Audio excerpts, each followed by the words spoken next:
Establishing yourself as a credible advisor in the insurance industry does not require 10 plus years of experience or a litter of designations and certifications to prove that you are an expert.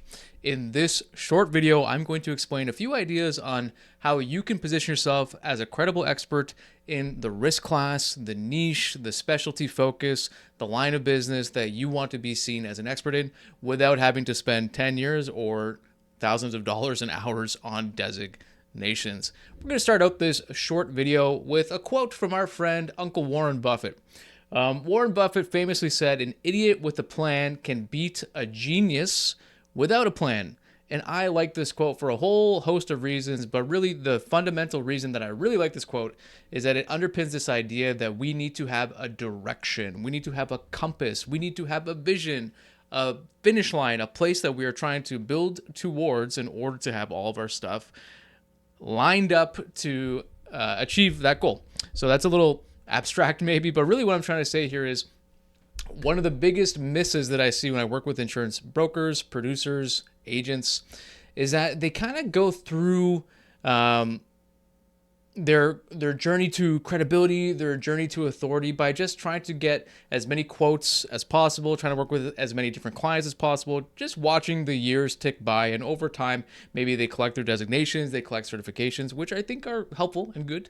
But really, they're just kind of allowing the market, allowing referrals, allowing inbound stuff to dictate what level of specialization they might be trying to focus on rather than identifying up front where they would like to focus and then having all of their activities, all of their efforts, all of their planning work towards supporting that advisor identity that they would like to have. So I'll give an example right now. One of my current clients has been in the group benefit space for a number of years and has worked with all kinds of different types of organizations, all types of case sizes and number of lives at the company. That just means employees in group benefits speak. And no clear pattern of industry that was particularly successful, that there was enjoyment in doing business with. However, through pulling together a bit of a strategy, reviewing the experience of the clients that they liked working with, where they could probably win by having a level up in their experience, and maybe they know somebody in that type of industry, which they actually do. They do know somebody in the industry. They arrived at this idea of professional services businesses. So now, rather than being the generalist group benefits provider, this advisor is focusing on a specialization working with professional services businesses. So that's accounting firms, legal firms, engineering firms, consulting firms, that sort of thing.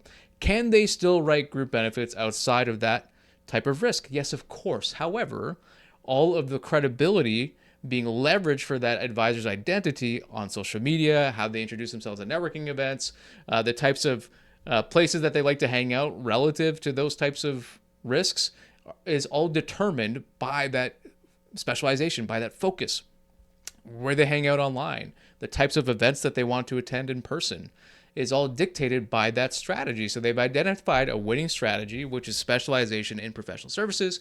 Now all of the marketing, the sales efforts are aligned to support that. And yes, as things come in that are maybe not necessarily narrowly fit within the professional services space, that's okay. They'll still look at that, but really what they're trying to go after is the professional services business.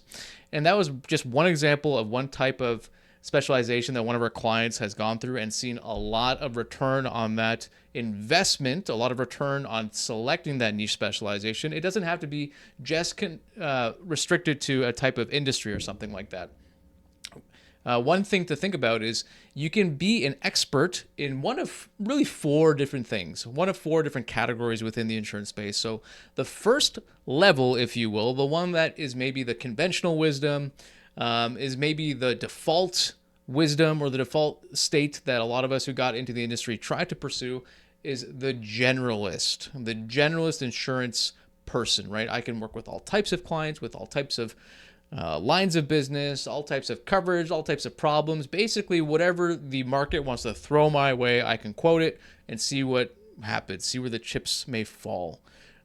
So they say.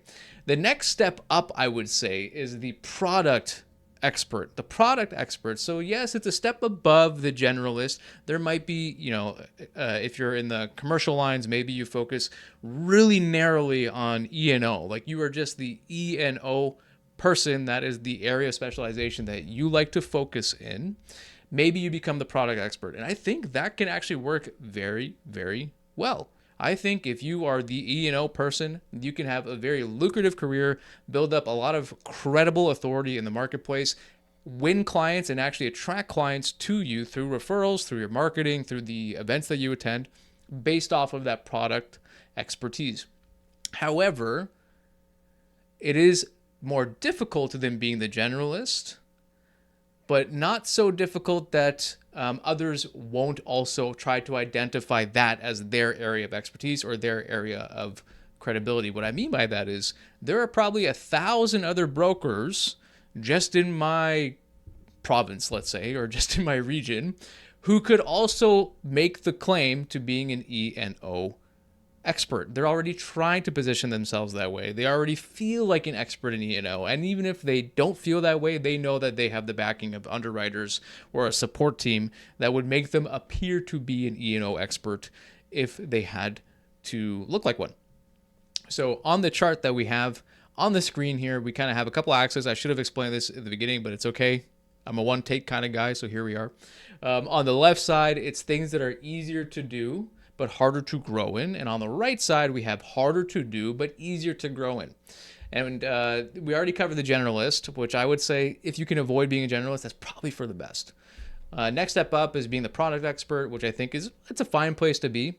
But the next two orders of magnitude listed on the screen here is just what we have seen work incredibly well for insurance producers. They identify either a type of problem that they like to solve, using an insurance-based solution or using a risk management-based solution, or they become a client expert. And the reason the client expert works incredibly well in our marketplace is because in the year of recording this, 2026, you can hop on Google or you can hop on some kind of artificial intelligence program, whichever one that you like. I'm not here to start a debate about which AI is the best one to use in 2026. But everything is so niche down, and we think of our products a lot of times based on our own profiles. So, if I was left-handed and I was a gardener and I really struggled with time management, I could buy a book on time management, or I could buy a book on time management for busy left-handed gardeners. And if I'm a busy left-handed gardener and I struggle with time management, that book on Amazon, I don't know if it's a real book, but that book on Amazon would be much more attractive to me than the general time management one. So in our incredibly saturated marketplace where it seems like new niches are popping up all the time, I would say that it's a good thing to do to try and capitalize on that for a certain type of client. And it doesn't have to be, again, just an industry-based thing.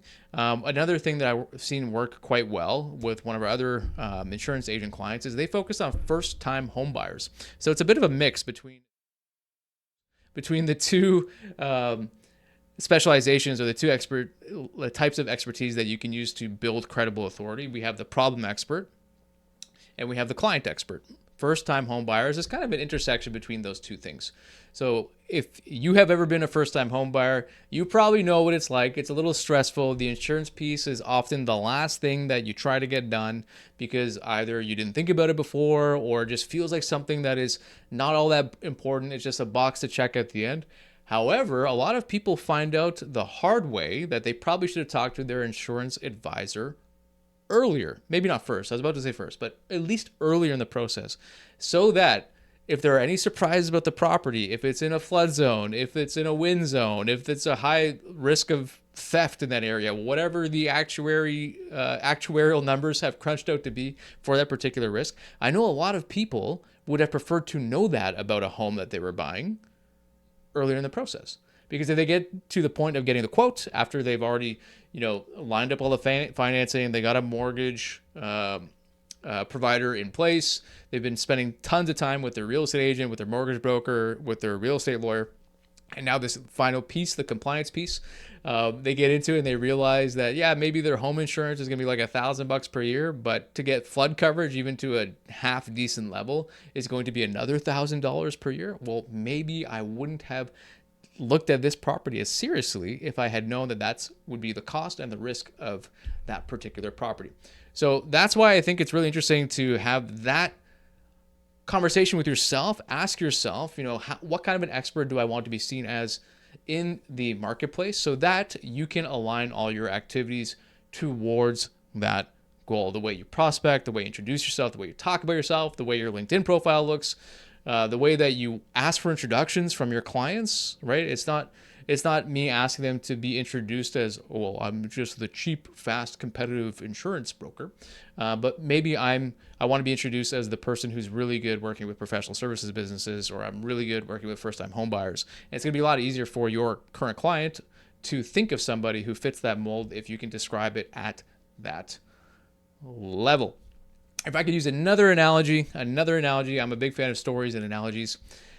Setting the type of credible expert you want to be seen as in the marketplace is no different than setting a particular fitness goal when you go into a fitness plan or a program, or when you're trying to just improve your health, right? So there can be the general, I want to improve my health. I want to improve my wellness. I want to be a healthier person. I think that's a fine goal. However, it's going to be very difficult to make decisions without a more concrete objective. Maybe something as specific as, I want to lose 10 pounds. If I want to lose 10 pounds and I'm not willing to go on any extreme diets, I now have a vision and a strategy. No different from being a credible expert as an insurance advisor. If I pick who I want to work with and how I want to be positioned, it's going to be a lot easier to make certain decisions. Back to the weight loss thing. If I want to lose 10 pounds and I don't want to go on any extreme diets, then the right answers seem to just come to the surface, and it's easier for me to make a decision in the moment that aligns with that goal. If I just want to be generally healthier and focus on my wellness, very difficult to make decisions, because then I might have a cheat day more often than I should. I might have more sugar than I probably should. You kind of know what I'm saying here. Without having a clear roadmap, a clear vision, a clear strategy, it's going to be very difficult to accomplish any kind of goal. And if you don't define the goal, it's even harder to achieve that goal. All right, so one other thing I want to offer you here is that when I work with insurance agents, brokers, producers, we look at something called the Strategic Advisor Blueprint to accomplish exactly what we're talking about. It's a way to examine in a reflective way your past experiences, the origin story that you have in the insurance industry, because even that is going to be so different and can have a huge influence on how you talk about yourself, how you want to be introduced, and the overall differentiation in the marketplace to separate yourself from other agents and brokers in your area. It also looks at your aspirational self. So that's probably the biggest part of this advisor blueprint. It's structured in such a way where you go over your goals, your advisor vision, your origin story, who you serve. Then we have something called the product problem solution bridge, because newsflash, I don't know if you need to hear me say this, but your clients don't think in insurance speak, they think in client speak.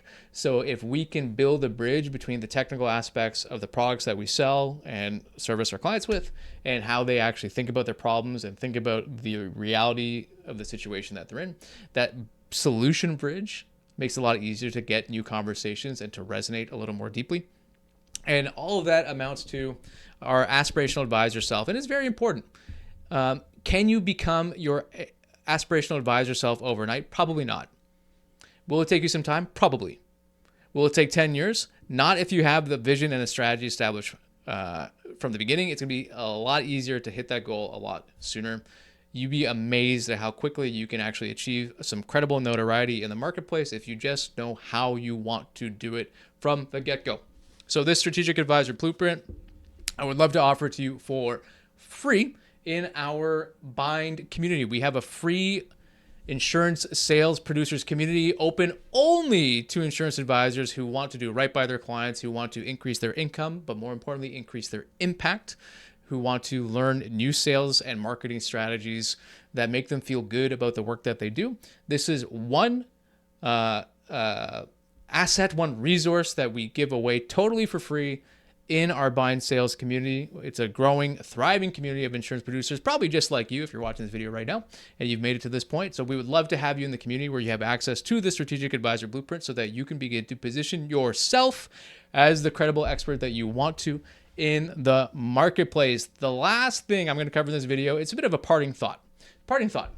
If you can leverage your experience and your interests, clearly define what you stand for, and make sure that what you stand for is different from what other agents and brokers stand for that you're competing with.